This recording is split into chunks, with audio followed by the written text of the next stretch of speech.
بسم اللہ الرحمن الرحیم۔ السلام علیکم ورحمۃ اللہ وبرکاتہ۔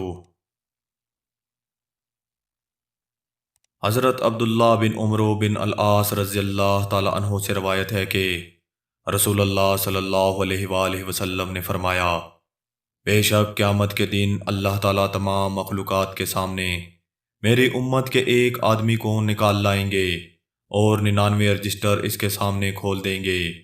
ہر رجسٹر حد نگاہ تک لمبا چوڑا ہوگا۔ پھر اللہ تعالیٰ پوچھیں گے، کیا ان میں سے کوئی چیز کا تو انکار کرتا ہے؟ وہ جواب دے گا، میرے پروردگار نہیں۔ اللہ تعالیٰ پوچھیں گے، کیا کوئی عذر معذرت کرنی ہے؟ وہ کہے گا، میرے پروردگار نہیں۔ اللہ تعالیٰ فرمائیں گے، کیوں نہیں؟ بے شک تیری ایک نیکی ہے، یقیناً آج تجھ پر ظلم نہیں ہوگا۔ بس ایک پرچی نکالی جائے گی جس پر لکھا ہوگا، اشہد اللہ الہ الا اللہ و اشہد ان محمدً عبدہ و رسولہ۔ اللہ تعالیٰ فرمائیں گے، اپنے وزن پر حاضر ہو جاؤ۔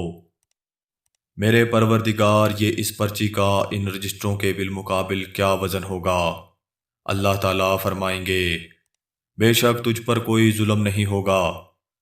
آپ صلی اللہ علیہ وآلہ وسلم فرماتے ہیں، ان رجسٹروں کو ایک پلڑے میں رکھا جائے گا اور اس پرچی کو دوسرے پلڑے میں۔ بس تمام رجسٹر ہلکے ہو جائیں گے اور پرچی بھاری ہو جائے گی، کیونکہ اللہ تعالیٰ کے نام کے مقابل کوئی چیز بھاری نہیں ہو سکتی۔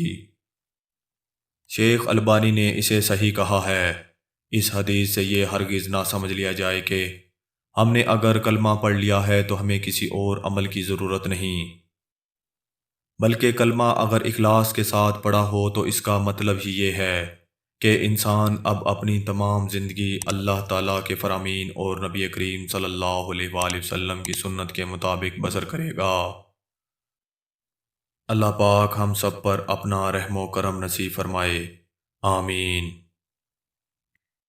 سبسکرائب کریں، بیل آئیکن کو پریس کریں تاکہ آپ کو تمام ویڈیوز بر وقت ملتی رہیں، اور ویڈیو پسند آنے کی صورت میں اسے لائک کریں، شیئر کریں اور کمنٹ کرنا مت بھولیں۔